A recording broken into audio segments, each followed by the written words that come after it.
Hi, everybody. Well, today we're talking to Luz Elena. And Luz Elena, sorry, can you just tell us whereabouts in the world are you?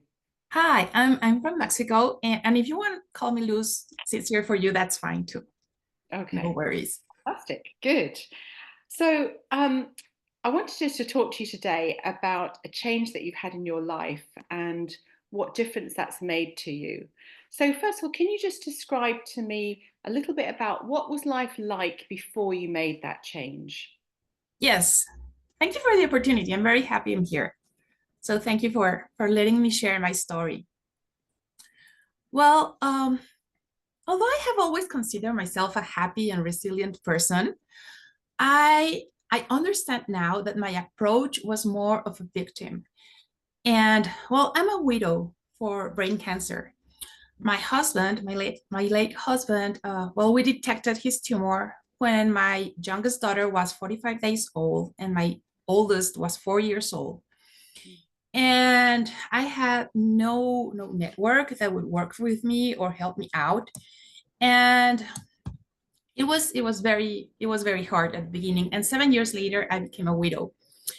And by then, I was physically and emotionally exhausted, and I got into a very toxic relationship with another man. And after some time, we ended up having a baby girl. So I would show myself to people like I was such a happy and resilient person. And how could I just go strong and be awesome? In despite I had such a terrible experience. And I thought I had control over my life, but the reality was I did not. And because instead of working to make it better, I would work on showing people how strong and how resilient and how wonderful I was. But actually, I was acting as a victim, and that's the way I was navigating life. For so people like would admire me. So that's where that's where I start my journey. And did you see yourself as a victim at that time, do you think? Oh no, I thought, I don't know. I kind of like, yeah, I thought I was a victim, but I was strong and resilient. So I was not a victim anymore. I wanted people to understand how much of a victim I was, and at the same time, how strong and wonderful I was. I was wishing people would admire me because I had done so much with so little. I guess that's where I was.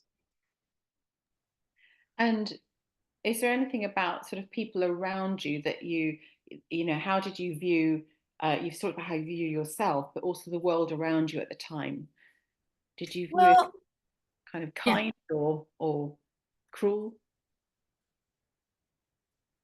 I was always hoping for people to be kinder to me because I did my best to be kind and helpful to everyone. But I was kind and helpful, so people would be kind and helpful to me. I wasn't being kind out of my heart, but I was being kind out of because I'm helping you, you have to help me. And I thought I deserved help because everything was so hard for me. But then I learned it didn't work that way. So, what was the challenge or the situation that you faced or the feeling you had that made you realize something had to change? Well, things were going down in spirals and nothing was really working in any context. And I was so tired of trying and not getting where I wanted, and tired of making meet, ends meet and things work and people pleasing. And I was just exhausted. And I could not get control of my life. So one day, I just exploded. It was not like I planned. It was just like, I can't do this anymore. And the worst part was that I was coaching people and I was teaching infinite possibilities from Mike Dooley's, and I was so ashamed because I was telling people how to do things, but I couldn't do them. I knew what I had to do. I just couldn't do it. Mm. And the shame of teaching and not being able to show people what we were doing, that was the worst part, you know. So I didn't want to tell anyone what was going on in my life. And I don't know, it just happened. One day I thought, this is it. I I thought it overnight, and then early in the morning I just left the house and went looking for a new house. I thought I just can't do this anymore. I was so tired. I thought I'm just gonna leave everything. I'm just gonna take my pets, my daughter, and that's it. And I thought my whole life would fall apart, and I was so scared. But at this time, I was so tired that I didn't feel scared anymore. And then I was so tired that I started asking for help. And the funniest thing was that people would say, "Oh, we thought you were going to do this for like years ago.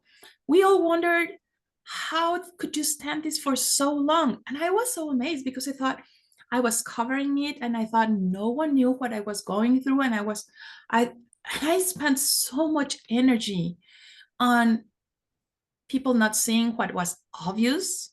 I now I know it was obvious, but for me it wasn't. And it was so exhausting. So I started looking for a house, and I started, I surrendered. I think that's the word. I surrendered. And once I surrendered and asked for help, doors just opened. Things started working. And even though I was scared, I was also so happy because I could see people reaching out to me. I could see work going better. I could see myself being stronger, and I could see my daughters being happier. And I guess for the first time, they were really not only happy about my life, but they would be, I don't know the word in English, let me think. They would feel proud of me. And that was so important for me. So I just like did one step and another, and I started being brave, and being brave made things happen, and having things happen made me feel more brave. And instead of having this spiral going downwards, it was a spiral going upwards. So I guess that was a turning point, and that's how things just started to happen. It was scary, but it was very liberating.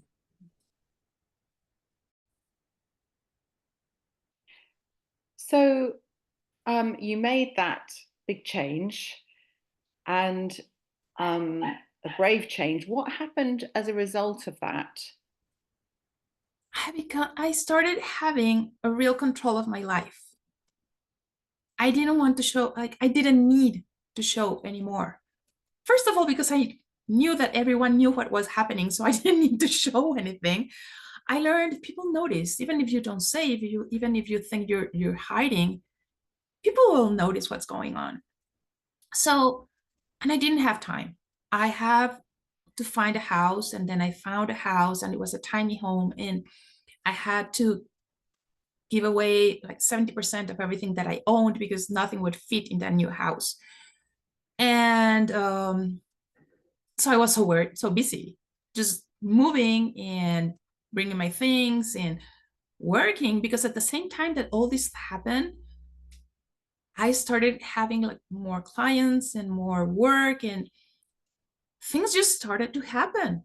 I guess because my energy was into me and not blocking everyone out.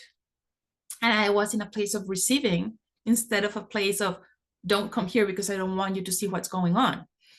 So I was very, very, very busy. And being busy is just the way to receive more, I guess. And it was an upward spiral, as I was telling you. So I felt excited all day long because things were happening. And this excitement made more excitement come, because emotions perpetuate themselves. And the universe doesn't speak in English or Spanish or French. It speaks in emotion. So I was happy and excited all the time, and that brought more happiness and excitement. And then it was like more and more and more. It was like a very small ball of snow that would go down. I would become bigger and bigger and bigger. So I I just started doing everything that I thought, and I was so brave. And I would say 80% of the things that I tried didn't work, but I would just stick to the 20% and talk about the 20% over and over and over and make a huge deal out of them. So my brain wouldn't really notice that so many things were not happening. And my brain would thought that everything was working out and everything was fine. And again, the law of attraction would make more things coming out. And then I felt braver and I could do more and more things. And I started reaching out people I would have never reached. I started asking questions I would have never asked. I started going places, and more doors were opened.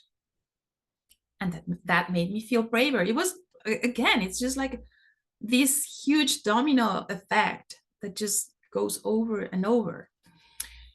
And that's how things started going really, really good. And now my dreams are so much bigger because I know that that's something I learned. I just have to do whatever I want to do without caring for what people will say or think about me. If it works for me, that's fine. If it doesn't, that's okay. I didn't want to leave this relationship because some people told me you shouldn't do it. And I didn't want to say, oh, yes, you were right. And I didn't want to leave it because some other people thought it was so cool and I didn't want to let them down. And there were so many reasons out of me of why I shouldn't. But the only reason that really mattered was that I didn't want to be there. And now that I know that I have to do whatever it feels in my body that's correct, that's where I have to go and that's what I have to do. Not because it's what I have to, but that's a correct way to go. And it doesn't only affect me, but the people around me that I love, my girls, my kids. And I also learned that, well, I knew all the things that I learned, I already knew them. It's just like I could tell everyone how to do them, but I would never do them on my own life. But now I've lived them, so I can share that, yes, that's how it works. If you are okay or more than okay, things around you will be okay or more than okay. You need to be fine, so all around you is fine, and that's the way you thrive. There's so many lessons in there, Luz Elena. You've given us so many little. You could do a whole podcast on each of those individual lessons of all that you've learned. So thank you for sharing that. And if somebody else is listening to this and is in a similar situation where they're not sure what to do, it's hard to leave something to move forward because you don't know what you're going to lose, what would you recommend or what advice would you give? Well, now I know that everyone has their own time. So it has to be your time. It took me about 17 years to understand. And that's a long time. That's like such a long time. And I wish I had been ready before, but I just wasn't. Maybe if there's so many ifs, if he, if she, if they, if my family, if, but it wasn't my time. So first, I think we just have to wait for our time. And it seems like you have to be very brave. And the first step is so scary, and you have to be so brave to give that first step. But after the first step, things just go easy. I promise, things just go so smoothly. Once you surrender and open your heart, your hands to receive, things just happen. And I know how scary that is. And I know so many times we don't have someone to trust, or a network, or you have no clue. But trust yourself. You can do this. You're born to thrive. And and it's just a thing of, it's just 1 second. It's just 1 second that you have to be brave. And it's just like jumping on the bungee jumping. You just have to be brave 1 second, and then you're there, and then you're safe because you have this net. It's just the same. You can do it. Fantastic. And you mentioned that you've now got bigger dreams. So I've heard about some of them. Tell us a little bit about those. Oh, well, it's because now I have so many dreams. I'm thinking about just like, I would like to travel a lot. I want to go to Turkey. And I started learning Turkish at Duolingo. And I would like to go to Thailand and stay there like for 4 months, just like as an adventure, and bring my daughters with me with no plans, just like a big adventure. I want to bring the I Believe in Me program to every kid in Mexico, and that's huge. I want I want to share, I'm not sure how, what I am learning. And I want to be I don't know, like a guide for people who were where I was and not do not know how to get out of it. So those are some of like many of the things I want to do. For And for, so many years, I thought like I would quiet all my dreams. Even going on a short vacation, I thought, well, that's not important. Or why would I want to do that? So now it's like all my dreams for the past 10 years are just like coming up at the same time. So many plans. and for anybody who's watching this who doesn't know what the I Believe in Me program is, can you just explain a little bit about that and the work that you're doing on that? Oh, yes. The I Believe in Me program, it's a youth empowering program for kids and teenagers, which was created by Rebecca Sigora. And it comes from the program Infinite Possibilities from Mike Dooley. So basically what it works, and I'll talk about this a little bit longer. First, you have to notice what you're thinking and understand behind your thoughts are your beliefs. And your beliefs create emotions. So if you don't like the emotions that you're having, you have to think about what you are believing, and then change your beliefs into empowering beliefs, and work every day just a little to get where you want to be. And I really think that for like I worked so long with Infinite Possibilities and I Believe in Me program that just listening to me saying it over and over and over, that's what it got me to the point where I said, you know what, this is it. I have to move. Because I was so embarrassed. I never asked for help. I never went to therapy. I never anything. So thinking backwards, the only thing that kept me going was saying the program over and over and over until it got into me so deeply that I was able to change my life and believe in me. So that's why I want the children to have the program.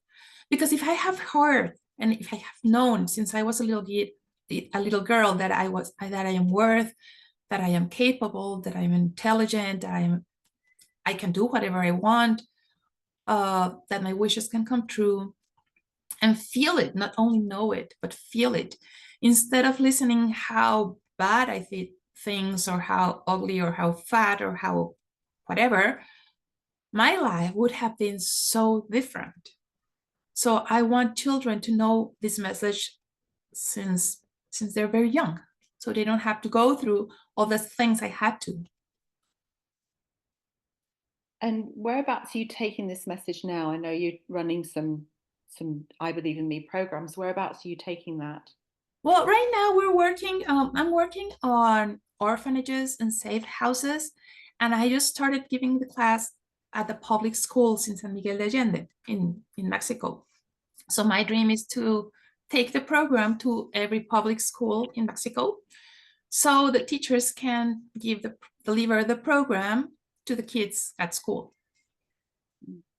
Amazing. And what sort of, when you've done the courses so far with children, the ones you've delivered so far, what kind of reaction have you seen? Well, that's a wonderful part. The kids start believing they can, start understanding that they have the power to do many things. Because when you're a kid, there's so many things you cannot do.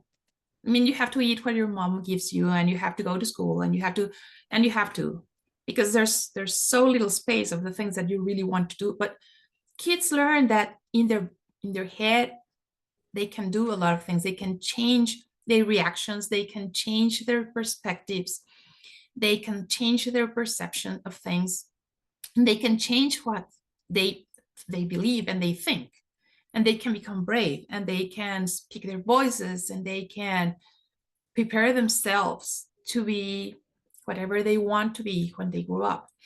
I have the story of Jose, who was a little kid. He lived in the 60s, 1960s, and he was the son of two illegal immigrants in the US. He was Mexican, and he didn't know English, and he had to change schools every year because his parents would like work in different places. But he thought he wanted to be an astronaut when he saw the men going to the moon, and that changed his life. He had a goal, and his father said, "You know what? You can be an astronaut if you want. I can't. I don't know English. I don't know anything, but you can't. You just have to go to school and you have to learn, and you will be an astronaut." And his father just believed in him, and he worked really hard. He went through college and masters, and then he tried 11 times to get into the NASA. And then he got to the NASA, and then he worked really hard there. And after 2 years, he became an astronaut. So talking about baby steps, I mean, here we have a boy, a 10-year-old boy who didn't know English, who was an alien in a foreign country. He didn't talk the language. Everything was against him, but he knew he could because his father said, "I believe in you." And he could. So that's what I want every children in Mexico to be able to know, that if they work just a little bit every day and they believe in themselves, they can do it. Wonderful. Thank you. Thank you for sharing that. And we'll look forward to seeing what happens with the program as you take it further and further. Just to finish off, do you have perhaps a favorite quote or some wisdom that resonates with your journey that you'd like to share? Oh, I love Louis Hay quote, "All is well." It's short and it's sweet and it's so real. Everything all the time, all is well. Wonderful. Thank you. Thank you so much, Luz Elena, for sharing with us today. That's Thank been, you, Kim. I really enjoyed it. thank you.